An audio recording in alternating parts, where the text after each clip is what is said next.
পরে যারা ব্যবসা বাণিজ্য করে প্রত্যেকটা টাকা হবে হারাম, আপনার হালাল ব্যবসা।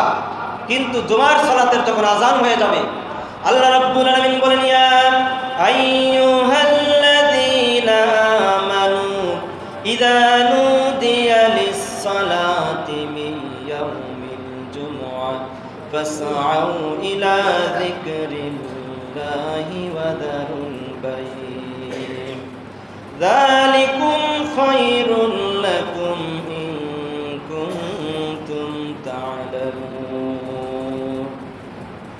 ওহে যারা ঈমান এনেছো, যারা ঈমানদার দাবি করো, মুমিন যারা দাবি করো, মুসলমান যারা দাবি করো, তাদেরকে আল্লাহ রাব্বুল আলামিন বলছে, যখন তোমাদের সামনে শুক্রবারে জুমার দিনে মুয়াজ্জিন যখন জুমার সালাতের জন্য আহ্বান করে, আযান দিয়ে দেয়, তখন তোমরা আল্লাহর স্মরণের দিকে, মসজিদের দিকে গমন করো।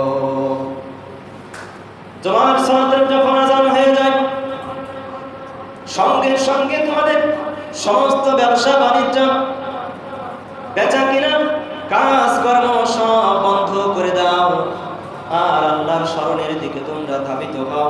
এটাই তোমাদের জন্য উত্তম হবে। যদি